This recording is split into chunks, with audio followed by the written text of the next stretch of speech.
സിനിമയിലെ താരങ്ങൾ എന്ന പരിപാടിയിൽ നിന്ന് അതിഥിയായി എത്തിയിരിക്കുന്നത് പ്രശസ്ത ഗാനരചയിതാവ് ജോബി ജോസഫ് തേവർമല.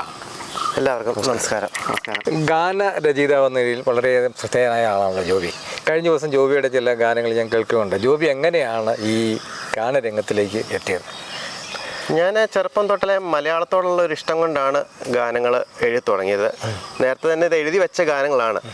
ശരിക്കും അന്നത്തെ കാലത്ത് നമുക്കിത് ഒന്ന് റെക്കോർഡ് ചെയ്യാനോ പുറം ലോകത്തെ കാണിക്കാനോ ഉള്ള അവസരങ്ങൾ ഉണ്ടായിരുന്നില്ല.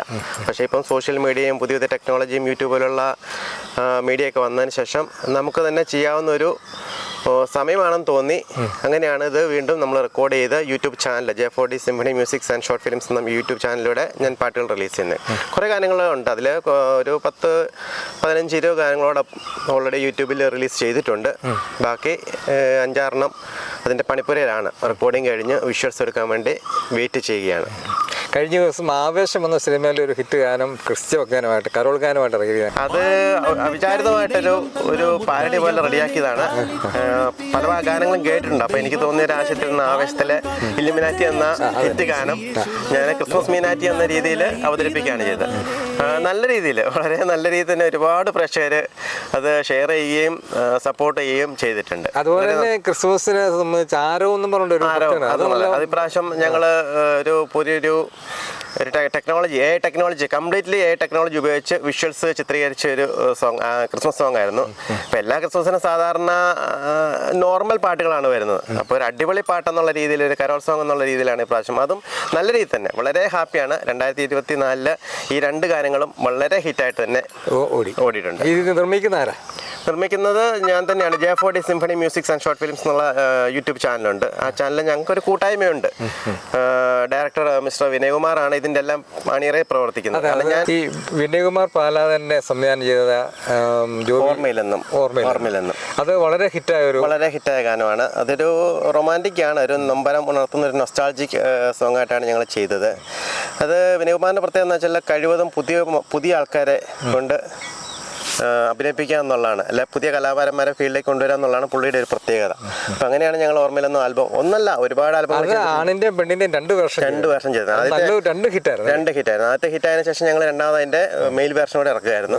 നല്ലപോലെ J4D സിംഫണി മ്യൂസിക്സ് തന്നെയാണ് റിലീസ് ചെയ്തത്. ഞാനത് കണ്ടത്. കാരണം അതിന്റെ പ്രത്യേകം വെച്ച് കഴിഞ്ഞാൽ പഴയ 1987 ആ ഒരു രീതിയായിരുന്നു. അതുകൊണ്ടായിരിക്കും അങ്ങനത്തെ ഒരു പ്രണയം ഉണ്ടാവാത്ത ആരും ഉണ്ടാവില്ല. അതും പ്രണയവും അതുപോലെ പ്രണയം നഷ്ടപ്പെടുന്നതും അതെ. അത് വളരെ നല്ലൊരു ഗാനമാണ്. നല്ല രീതിയിൽ തന്നെ ഓടിയതാണ്. അതും പുതിയ അതിലുള്ള ഉൾപ്പെട്ട ആൾക്കാർ, മണിയറ പ്രവർത്തകരെല്ലാം പുതിയ ആൾക്കാർ തന്നെയാണ്. കഴിവതും ഞങ്ങൾ പുതിയ ആൾക്കാർക്ക് അവസരം കൊടുക്കുക എന്നുള്ള രീതിയിൽ തന്നെയാണ് പാട്ടുകൾ ഞാൻ തന്നെ പ്രൊഡ്യൂസ് ചെയ്യുന്നതും ശ്രീ വിനയകുമാറിനെ കൊണ്ട് നമ്മൾ ഡയറക്ഷൻ ചെയ്യുന്നു.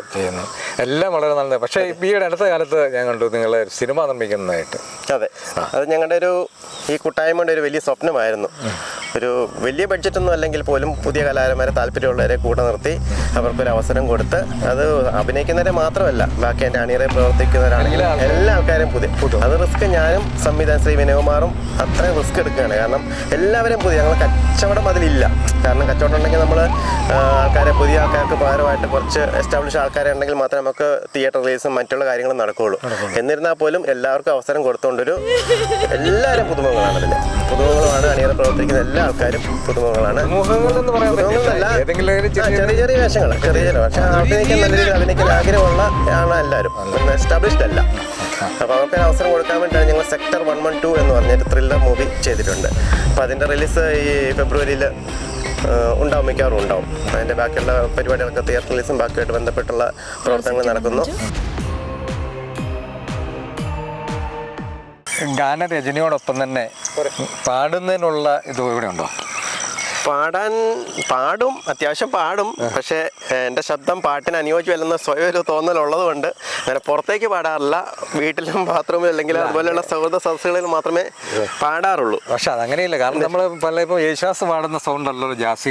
തീർച്ചയായിട്ടും സൗണ്ട് വിഷയം. കാരണം ഒരു ഈണത്തിൽ പാടുക എന്നുള്ളതാണല്ലോ. അപ്പോൾ നമ്മൾ എഴുതിയ ഏതെങ്കിലും ഒരു ഗാനം ഒരു 2 ലൈൻ പാടാൻ പറ്റും?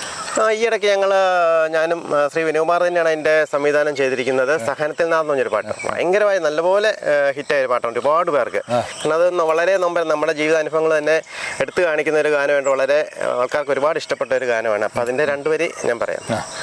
സഹനത്തിൻ നാഥൻ തന്നെയാണ് അത് പേരിട്ടിരിക്കുന്നത്. ഞങ്ങൾ ജെ4D സിംഫണി മ്യൂസിക്സ് ആൻഡ് ഷോർട്ട് ഫിലിംസിലാണ് റിലീസ് ചെയ്തിരിക്കുന്നത്.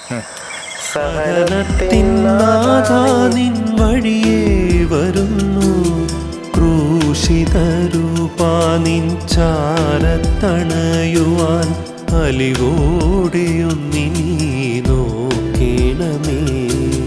കൂടുതലും ഭക്തിഗാനങ്ങളാണ് എഴുതുന്നത് കാണുന്നത്. അതിന് ഭക്തിഗാനത്തോടുള്ള താല്പര്യം തീർച്ചയായിട്ടും ദൈവവിശ്വാസം തന്നെയാണ് അതിന് കാരണം. കൂടുതലായിട്ടും നമ്മുടെ മനസ്സിൽ പെട്ടെന്ന് വരുന്നത്. കാരണം എനിക്ക് മ്യൂസിക് ചെയ്തിട്ട് വരികൾ എഴുതുന്നതിനേക്കാളും എൻ്റെ മനസ്സിൽ തോന്നുന്ന വരികൾ എഴുതി വെക്കുക എന്നുള്ളതാണ് എൻ്റെ ഒരു രീതി. സാധാരണ ഞാൻ മ്യൂസിക് ചെയ്തിട്ട് വളരെ റെയറായിട്ടാണ്, അല്ലെങ്കിൽ അങ്ങനെ ആരെങ്കിലും ആവശ്യപ്പെട്ടാൽ മാത്രമേ അങ്ങനെ എഴുതി കൊടുക്കാറുള്ളൂ. നമ്മുടെ വരികൾ നമുക്ക് എന്താണോ മനസ്സിൽ തോന്നുന്നത്, ചിലപ്പോൾ ഭക്തി നമുക്ക് ദൈവത്തോടുള്ള ഏതെങ്കിലും ഒരു പള്ളിയിൽ പോകുമ്പോഴായിരിക്കും, അല്ലെങ്കിൽ അങ്ങനെയുള്ള അനുഭവങ്ങൾ ഉണ്ടാകുമ്പോഴായിരിക്കും ആ ഒരു ഗാനത്തിലേക്ക് വരുന്നത്. അത് നമ്മൾ അന്നേരം തന്നെ പേപ്പറിൽ എഴുതി വെക്കുക എന്നുള്ള പഴയ രീതിയിൽ തന്നെ പേപ്പറിൽ അന്നേരം തന്നെ എഴുതി വെക്കുക എന്നുള്ളതാണ് എൻ്റെ ഒരു രീതി. ഭക്തിഗാനം തന്നെയാണ്, ഓഫ് കോഴ്സ് അത് തന്നെയാണ്. സംഗീതം കൊടുക്കുന്നതും ജോബി തന്നെയാണ്. സംഗീതം ഞാൻ എഴുതുമ്പോൾ അത്യാവശ്യം ഒരു ട്യൂൺ ഇട്ടാണ് പോകുന്നത്, ഒരു നോർമൽ ട്യൂൺ ഇട്ടാണ്, മീറ്റർ കറക്റ്റ് ആക്കാൻ ട്യൂൺ ഇട്ടാണ് പോകുന്നത്. പക്ഷേ ആ ട്യൂൺ ഉപയോഗിക്കാറില്ല. അത് സംഗീത സംവിധായകൻ്റെ ഇഷ്ടത്തിന് വിട്ടുകൊടുക്കുകയാണ് സാധാരണ ചെയ്യുന്നത്. നമ്മളതിന് അഭിപ്രായം പറയാറില്ല, എന്തെങ്കിലും സജഷൻസ് ഉണ്ടെങ്കിൽ കൊടുക്കത്തേ ഉള്ളൂ. ഞാൻ ആ ട്യൂൺ ഉപയോഗിക്കാറില്ല. പക്ഷേ മീറ്റർ കറക്റ്റ് ആയിരിക്കും, മീറ്ററിലാണ് നമ്മൾ കൊടുക്കുന്നത്. ഈ സെക്ടർ 112 എന്ന് പറഞ്ഞ പുതിയ സിനിമ നിർമ്മിക്കുന്ന പറയുന്നത്, അതിൻ്റെ അകത്ത് ജോബി അഭിനയിക്കുന്നുണ്ടോ? അതിനകത്തൊരു ചെറിയ വേഷത്തിലൊരു ഡ്രൈവർ മരുന്ന് പറഞ്ഞൊരു വേഷത്തിൽ ഞാൻ അഭിനയിക്കുന്നുണ്ട്. അത് ഡയറക്ടർ സാറിൻ്റെ നിർബന്ധം കൊണ്ടാണ് അതിൽ. അഭിനയത്തോട് താല്പര്യമില്ല അതോ?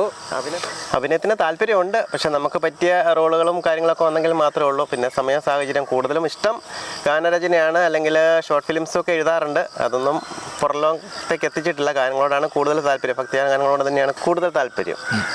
ഈ ഷോർട്ട് ഫിലിമുകൾ ചിലതൊക്കെ ചെയ്തിട്ടുണ്ടല്ലോ.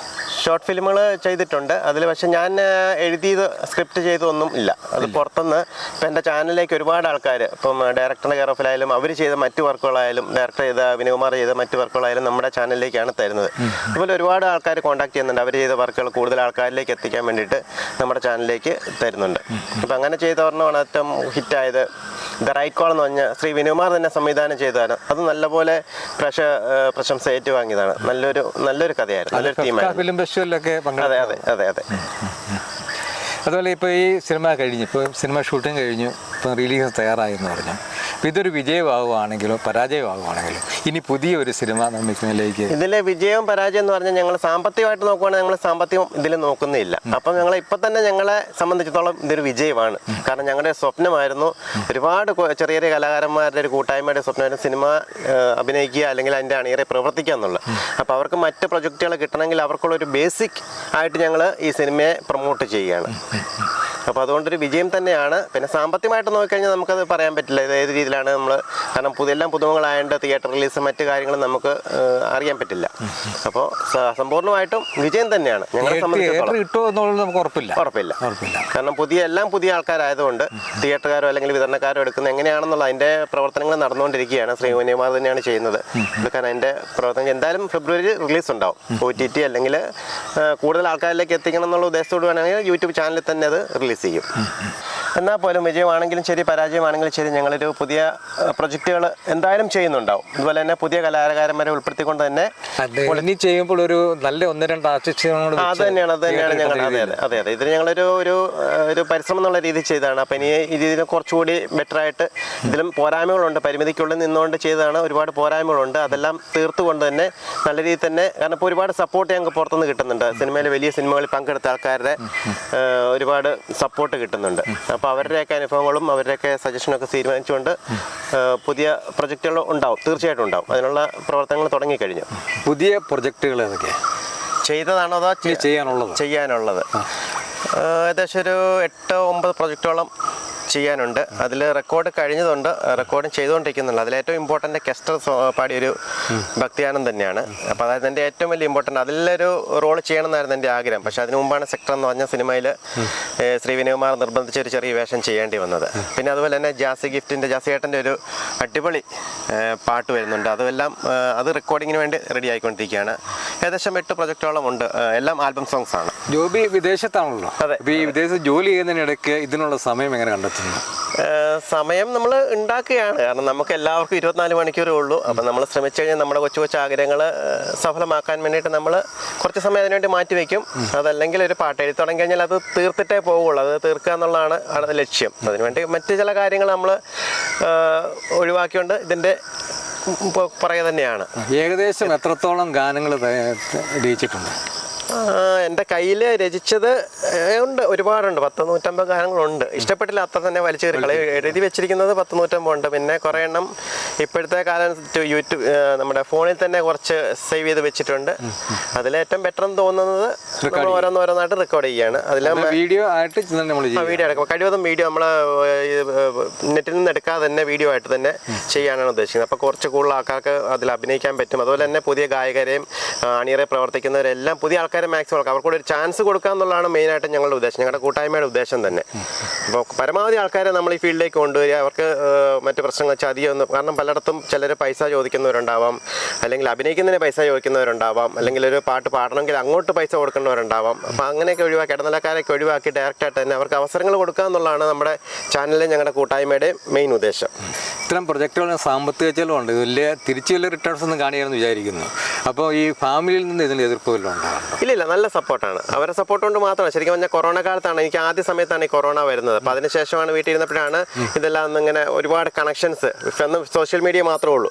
അപ്പോൾ ഒരുപാട് കണക്ഷൻസ് ഉണ്ടാകുന്നത്. അപ്പം അങ്ങനെയാണിത് ഞാനിത് റെക്കോർഡിങ്ങും പരിപാടിയും യൂട്യൂബ് ചാനലും എല്ലാം തുടങ്ങി ഈ ശ്രീ വിനയകുമാറേയും അതുപോലെ മറ്റുള്ളവരെയും പരിചയപ്പെടാൻ തുടങ്ങിയത്. അപ്പോൾ തീർച്ചയായിട്ടും സാമ്പത്തികമായിട്ട് നമ്മൾ ജോലി ചെയ്യുന്നതിൻ്റെ ഒരു വിഹിതം നമ്മൾ ചിലവാക്കുന്നു. പക്ഷേ ഒരു പ്രശ്നമില്ല, എല്ലാവരും നല്ല സപ്പോർട്ടുമായിരുന്നു. അമ്മച്ചിയായിരുന്നു ഏറ്റവും കൂടുതൽ സപ്പോർട്ട്. അമ്മച്ചി മരിച്ചുപോയി. കുടുംബത്തിലെ മക്കളും എല്ലാവരും ഞാൻ റീൽ ചെയ്യാറുണ്ട്, റീലിനാണ് എല്ലാ സപ്പോർട്ടും അവരാണ് തരുന്നത്. പാലായിലെ താരങ്ങൾ എന്ന പരിപാടിയിൽ ഇത്ര നേരം സഹകരിച്ചതിന് ജോബി പാലായിക്ക് വളരെ സന്തോഷം. എനിക്ക് പ്രത്യേകിച്ച് നന്ദി പറയാനുള്ളത് ഈ ഒരു മനോഹരമായ ലൊക്കേഷനിൽ ഷൂട്ട് ചെയ്യാനുള്ള തീരുമാനം, അതുപോലെ തന്നെ പാലായിലെ മിന്നും താരങ്ങൾ അല്ലെ താരങ്ങൾ എന്നുള്ള പ്രോഗ്രാമിൽ ഞങ്ങളെപ്പോലുള്ള പാവപ്പെട്ട കലാകാരന്മാരെ ഉൾപ്പെടുത്താൻ തീരുമാനിച്ചതാണ്. കാരണം മിന്നും താരങ്ങൾ നമ്മുടെ ചാലിയപാല, ശ്രീ വിനയകുമാർ, അതുപോലെ ഭദ്രൻ സാറ്, ഇവരെ പോലെയുള്ള അവരെ ഇൻ്റർവ്യൂ എടുക്കുന്ന ഇടയിൽ ഞങ്ങളെ കൂടി ഉൾപ്പെടുത്താൻ തീരുമാനിച്ചതിന് വലിയൊരു ഭാഗ്യമായി ഞാൻ കരുതുന്നു. താങ്ക്സ്.